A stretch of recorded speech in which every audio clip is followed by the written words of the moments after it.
The Chevrolet HHR will always be remembered as GM's attempt to cash in on Chrysler's PT Cruiser and the 50s retro fad of the early 2000s. Sorry if it sounds like I got a bad cold, but it's because I do. And yeah, I'm sorry, folks. This one's gonna sound kinda bad.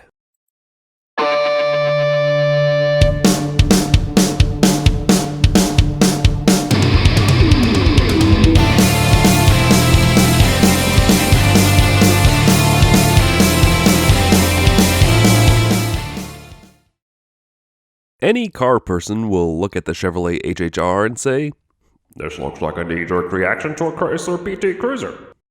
In all actuality, it was. But even further than being a knee-jerk reaction, it was even designed and greenlit by the same men that designed and greenlit the PT Cruiser, Brian Nesbitt and Bob Lutz.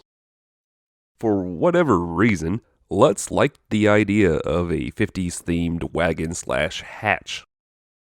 Chrysler had a massive hit on their hands with the PT Cruiser, and GM just happened to be trying to create new segments with weird vehicles. The problem with the HHR, though, is that in almost every category, the PT Cruiser is by far the superior retro wagon thing to come from that time period. As much as I hate to say it, the HHR really was a cheap knee-jerk reaction. Don't get me wrong, I don't dislike the HHR. For whatever reason, or me being a masochist or some reason, I love terrible GM weirdness. But I have to be honest with you guys. The PT Cruiser is simply a better car. The PT Cruiser has much better handling. The PT Cruiser has more cargo space, 63 versus 57.7 cubic feet. The PT Cruiser has better interior materials. The PT even got a convertible model. The HHR, I guess it looks a little better, especially as time has moved on well beyond these two boomer bait cars. I also don't feel as much grandma stigma driving the HHR over PT. There was just so many PT Cruisers on the road, often driven by older women, that you could argue that it was the official 2000s car of old people. The HHR didn't sell nearly as well, and I've honestly seen more younger people behind the wheel of them, so it doesn't quite have that old lady stigma of the PT. Again, it's weird GM, and I'm compelled to like it. For some reason, GM in the 2000s threw everything at the wall, trying to find a new segment that would stick and make them boatloads of cash. And it wasn't the splitting the hairs on the crossover segment like we have today.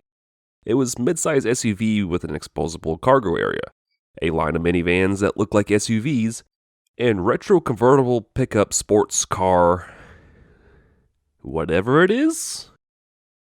So while a traditional wagon or hatch may have looked better, it wouldn't have had that period weirdness that the HHR has, and thus probably wouldn't have sold as well. The HHR, which stands for Heritage High Roof because marketing, was meant to be sold alongside the aforementioned convertible retro pickup thing, the SSR. While the SSR was a high-priced thing that no one asked for and rightfully sold terribly, the HHR had its expectations more in check and was aimed squarely at the PT Cruiser crowd. A much more attainable crowd? I don't know where I'm going with this. Anyways, it was priced to compete against the PT Cruiser, and thus it was a lot cheaper than the SSR. But yeah, personally, that 1947 Chevrolet Suburban-inspired design, I feel, is a much better and longer-lasting design than the hot rod Dodge panel truck of the PT Cruiser. Personally, it just looks better proportioned. The rear of the PT kind of sits up in the air because it's got the little hot rod thing going on. But the HHR looks like a 1947 Suburban shrunken and updated for the 21st century. They even wonderfully recreated the advanced design chrome grille for the HHR, and the Coke bottle taillights I feel are a nice touch. The HHR sits on GM's Delta platform, sharing that with the Chevrolet Cobalt, the Pontiac G5, and the Saturn Ion. Regular models had a choice of two 4-cylinder engines, either the base 2.2 Ecotec L61 or the slightly larger 2.4-liter Ecotec LE5. Started in 2007, the SS was introduced, installing the Cobalt SS's 2-liter LNF turbo that produced 260 horsepower, 260 foot-pounds of torque. Most models got the 4T45 4-speed automatic, but you could get an HHR with a 5-speed.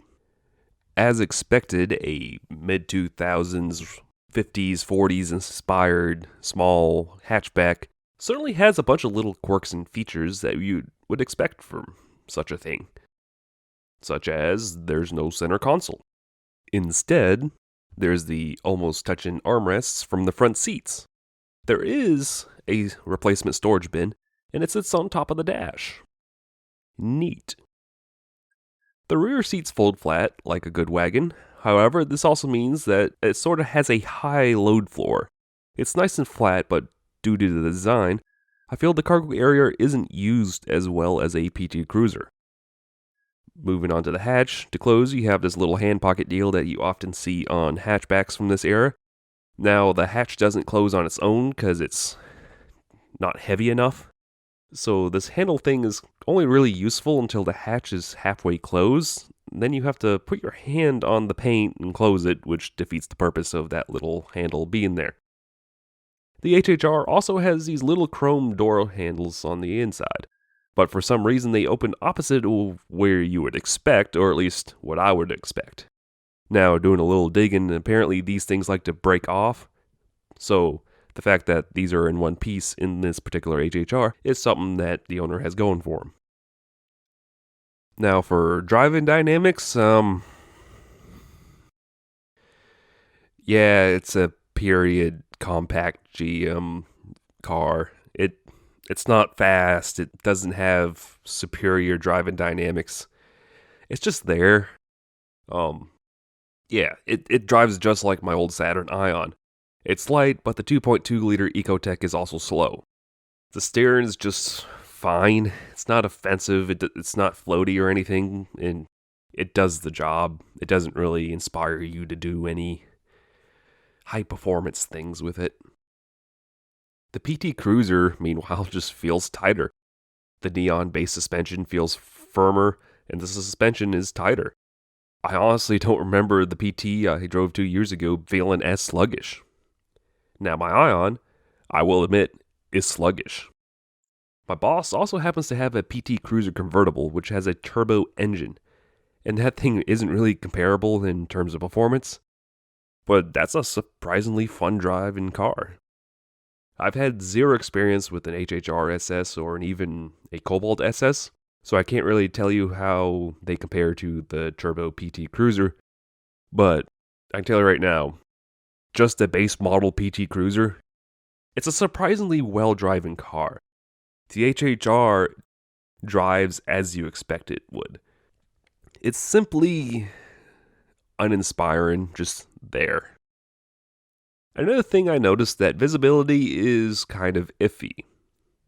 Now it's not really as bad as a Solstice or a Hummer H3, but this was a trend with GM cars that began in the mid-2000s. Despite your tallish and comfortable seating position, the windshield's kind of short. It's something that really jumps out in these GoPro shots, especially with me being 6'3". Unlike newer cars, it really isn't that bad, but it's noticeable when forward visibility is something you happen to notice firsthand when you first get behind the driver's seat. Now let's talk about this HHR. This isn't a showroom quality car. This is a daily driver. This was the owner's college car, and he's put over 89,000 miles, hard 89,000 miles on it since he's gotten it. It's moved in between states a couple times, it's crashed into wildlife, and overall it's just faced the abuse of being a young person's daily driver for over 5 years. Despite being a little rough around the edges, this HHR has never given him a major mechanical problem until just recently. At the time of filming, one of the CV shafts was making a lot of noise, but But aside from that, just an exhaust hanger that's rattling, and the turn signal stock that's broken off. This car really has no issues. As much as people rightfully rag on GM cars from this era, mechanically, they're usually fairly stout cars. The only thing I can really think of off the top of my head, yeah, I know, fantastic research going into this, was the big GM ignition switch recall these cars had. Well, all a GM had with its cars. And then apparently there was some oil pump issues with some of these cars. But anyways, other than that, this car itself has treated the owner well. After a well-earned over 5 years, he's ready to move on. But it's been a great little car for him. It's been reliable and practical, which is what every college-age adult really needs in a car. Nothing flashy, but you can always count on that car to start, as well as having plenty of room for your camera gear and a subwoofer. Chevrolet HHR is a fine car. Is it kinda dumb? Kind of. The retro styling that all American automakers were obsessed with at the time wasn't really necessary here. But at the same time, it gives this car an identity. Rather than just being a cobalt wagon that would easily be forgotten in the States, the retro styling at least says, hey, the PT Cruiser sold well, so we've decided that we needed one too. Unfortunately, as much as I hate to say it, the PT Cruiser is just better at being a retro wagon. Despite this, I'm weird and I like the HHR. I said it before. GM's weirdness, especially mid-2000s GM weirdness, tickles me just right. It's an affordable and funky wagon that stands out in a sea of small crossovers and sedans. 2009 Chevrolet HHR LT. If selling wagons on nostalgia is a thing, you're probably better off with a PT Cruiser. Thank you once again for watching another episode of Wookie Drives. This week's car comes courtesy of Jordan of Cary, North Carolina. If you have a car or truck that you'd like to see on the show and happen to be somewhere in the Charlotte, North Carolina area, feel free to message the official Facebook page at facebook.com/WookieDrives. Also be sure to follow my Twitter and Instagram at WookieAutomoTV for more Wookie shenanigans. Finally, be sure to like the video, leave a comment, and hit that subscribe button for more Wookie Drives like this. Thank you so much for watching, and have a good night. Hello, I'm Andy Dick, here to introduce to you the new Chevrolet HHR.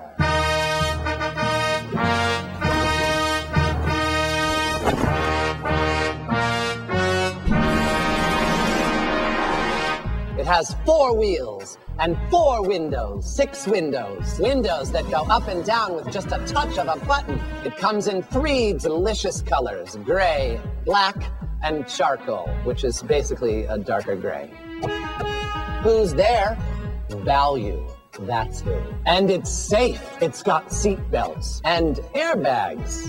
And check out the shoes on this horse. Can anybody say giddy up? Because I sure can. So hurry down to your Chevrolet Vehicular Depot and buy yourself a